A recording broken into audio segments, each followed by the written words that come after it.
Hi hello నమస్తే welcome back to our channel. ఏం చేస్తున్నారండి? ఈరోజు నేను కొంచెం టేస్టీగా, కొంచెం కదండి మంచి టేస్టీగా మన పాతకాలంలో మెంతికూర టమాటా, పాతకాలంలో మన పెద్దవాళ్ళంతా కూడా కూరలు ఆయిల్ తక్కువ వేసేసి కొంచెం హెల్తీగా ప్రిపేర్ చేసుకుంటారండి. ఆ ప్రాసెస్లో నేను ఈరోజు మెంతికూర టమాటో ప్రిపేర్ చేయబోతున్నాను. ఇంకా ఆలస్యం ఎందుకు, వచ్చేసేయండి. మనం ఇప్పుడు చాలా టేస్టీగా అండి మెంతికూర టమాటా ప్రిపేర్ చేసుకోబోతున్నాము. ఇదేంటంటే మన ఓల్డ్ స్టైల్లో, మన పాతకాలంలో మన పెద్దవాళ్ళు కొంచెం ఆయిల్తో చేసుకునే విధంగా ఇప్పుడు నేను మీకు ప్రిపేర్ చేయబోతున్నానండి. దానికి ఏంటంటే మనము ఒక స్టవ్ ఆన్ చేసేసుకొని ఒక గిన్నె పెట్టేసుకోవాలి. గిన్నె పెట్టేసుకొని కొంచెం ఆయిల్ వేసుకోవాలి. చూడండి, ఆయిల్ కొంచెం హీట్ అయిన తర్వాత ఇందులో మనము కొంచెంగా కట్ చేసుకున్న ఎల్లిపాయ ముక్కలండి, చూసారా ఈ ఎల్లిపాయ ముక్కలు, ఇవి మనము ఇందులో వేసేస్తాం. చాలా త్వరగా అయిపోతుందండి ఈ కర్రీ. ఇలాగే 2 పచ్చిమిర్చి, ఇప్పుడు కొంచెం కరివేపాకు అండి. దీనికోసం ఏంటంటే మనము ఆనియన్స్ కొంచెం ఎక్కువ వేసుకోవాలండి. 2 మీడియం సైజు ఆనియన్స్ నేను చిన్న చిన్న ముక్కలుగా కట్ చేసుకున్నాను. ఇవి ఇప్పుడు ఇందులో వేసేసుకోవాలి.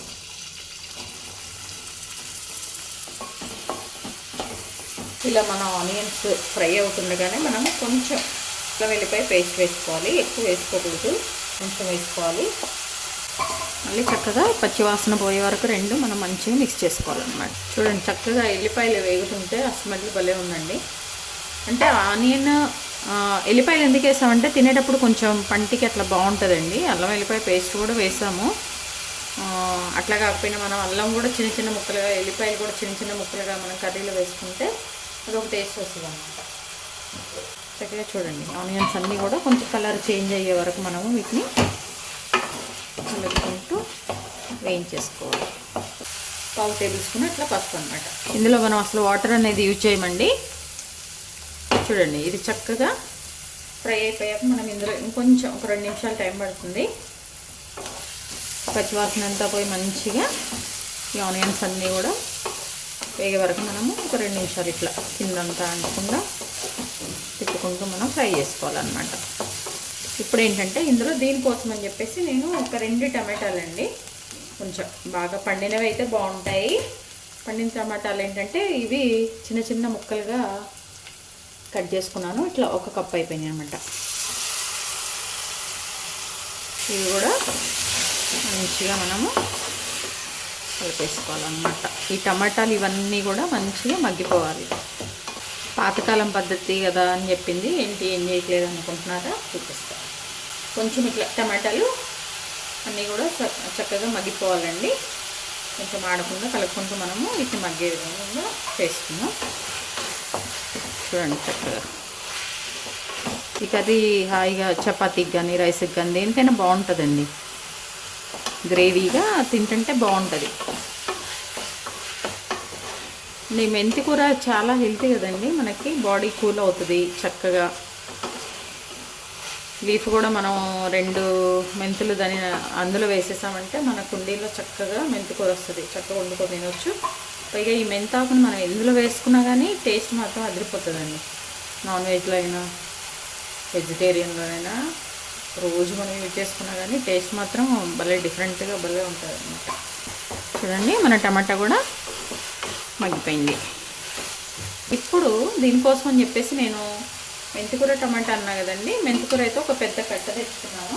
అది తెచ్చి శుభ్రంగా ఇట్లా వాష్ చేసుకొని, ఇదిగోండి ఇట్లా కట్ చేసుకొని చక్కగా వాష్ చేసుకొని ఇట్లా అన్నమాట.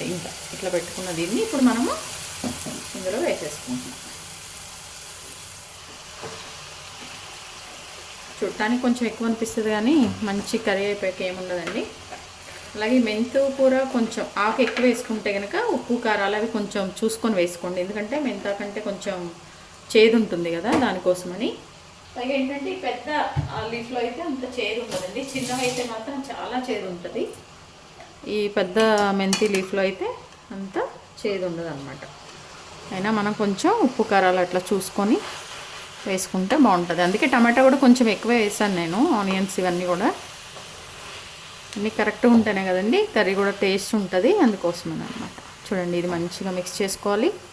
ఒకసారి కలిపేసుకోనండి. మొత్తం ఈ ఆనియన్స్ ఇవన్నీ కూడా మనం మంచిగా కలిపేసుకోవాలి.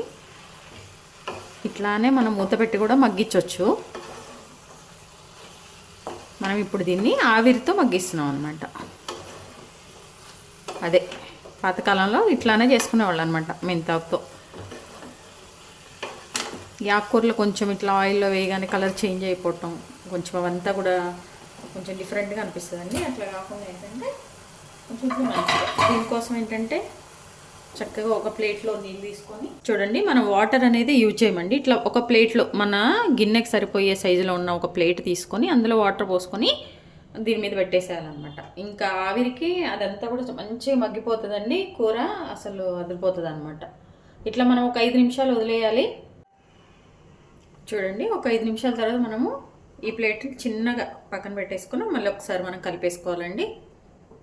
చూడండి, మన కర్రీ మధ్యలో ఎందుకు తిప్పుకోమన్నానంటే కొంచెం అడుగంటకుండా, మ్యాక్సిమం అడుగంటది. ఇందులో మీడియం ఫ్లేమ్లో పెట్టేసుకొని మనం కుక్ చేసుకోవాలండి. చూడండి, ఇప్పుడు ఇందులో మనము కొంచెం ఒక చిన్న కప్ అంతా కొత్తిమీర కూడా అండి నీట్గా వాష్ చేసుకొని కట్ చేసుకుని కొత్తిమీర కూడా మనం యాడ్ చేస్తాం. కొత్తిమీర వేస్తే బాగుంటుందండి, అది ఆప్షనల్. ఒకవేళ మీకు వద్దనుకుంటే మీరు వేసుకోవద్దండి. ఒకసారి వేసాక మళ్ళీ బాగా కలిపేసి చూడండి, ఇందులో వాటరే ఊరిపోతాయి మొత్తం. ఈ టమాటాలోది, ఆకుకూరలోది, అలాగే మన ఆనియన్లో ఉన్న వాటరే సరిపోతుంది. మనం అసలు వాటర్ అనేది యాడ్ చేసే పని లేదండి. ఒకసారి మంచిగా మిక్స్ చేసుకొని మళ్ళీ ఆ వాటర్ది ఆ మూత పెట్టేయాలండి. మీడియం ఫ్లేమ్లో పెట్టేసుకొని స్టవ్, దాంతో మనము ఒక 5 నిమిషాలు, ఇంకొక 5 నిమిషాలు కుక్ చేద్దాం. పాతకాలంలో ఈ దొండకాయ కర్రీ అవి కూడా ఇలానే చేసేవాళ్ళండి జనాలు. ఎందుకంటే ఆయిల్ ఎక్కువ యూజ్ చేయరు అనమాట. ఆయిల్లో ఫ్రై చేయటం కానీ అట్లాంటివి ఏం కాకుండా వాళ్ళు ఇట్లా ఆవిరితో పైన గిన్నె పెట్టేసుకొని ఈ ఆవిరితో మంచిగా హెల్తీగా తినేవాళ్ళు. వాళ్ళు లైట్గా కొంచెం ఒక table spoon, half table spoon oil వేసుకోవటం, మిగిలినన్నీ ఇట్లా చేయటం. అప్పుడు ఏంటంటే ఈ ఆవిరితో ఉడికి చక్కగా అందులో వాటర్ అంతా సరిపోయి గ్రేవీగా బాగుంటుంది అనమాట కర్రీ. ఇదిగోండి, ఇట్లా ఆవిరితో ఉడికించిన ఒక 5 నిమిషాల తర్వాత మనము ఇందులో సాల్ట్ వేసుకోవాలి ఫస్ట్. ఎందుకంటే సాల్ట్ వేసుకుంటే మన ఆకుకూర కూడా మంచిగా కుక్ అయిపోతుంది అనమాట. రుచికి సరిపడినంత సాల్ట్ వేసేసుకోవాలి. చూడండి, మనం 2 పచ్చిమిర్చి కొంచెం వేసాం కదా, ఒకటి అది చూసుకొని కూడా మనం వేసుకోవాలన్నమాట. ఒక పెద్ద టేబుల్ స్పూన్ అంత కారం వేసేసుకోండి. నేనైతే దీంతో 3 వేసుకున్నానండి. 3 ఒకసారి మంచిగా కలిపేసి మళ్ళీ మూత పెట్టాము. చూడండి, వాటర్ అంతా చక్కగా అందులోనే సరిపోతున్నాయి అన్నమాట. ఇట్లా మంచిగా మనము కలిపేసుకొని, లేదంటే ఈ టైంలో ఈ స్టేజ్లో ఒకసారి మీరు ఉప్పు చెక్ చేసుకోండి. మీకు ఒకవేళ ఉప్పు కావాలి వస్తుందంటే కనుక కలుపుకోండి. ఇంకా లేదంటే ఇంకా ఆ మూత పెట్టేసుకొని మనము చక్కగా దాన్ని వదిలేయటమండి. ఇది మీడియం ఫ్లేమ్లో పెట్టామనుకోండి, ఈ వాటర్ హీట్ అవ్వడానికి కూడా కొంచెం టైం పడుతుంది. కాబట్టి కొంచెం హై ఫ్లేమ్లో పెట్టేసి వాటర్ అంతా కూడా కొంచెం బాగా మరిగేటప్పుడు మనము కొంచెం ఫ్లేమ్ తగ్గించుకుంటే సరిపోతుందండి.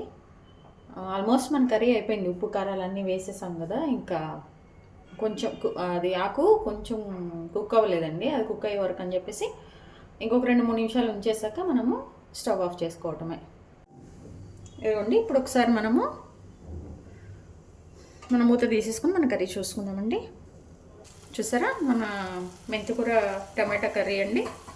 చాలా ఈజీగా చాలా మంచిగా ప్రిపేర్ అయిపోయింది. ఇంకా టేస్ట్ మాత్రం అదిరిపోయిందండి.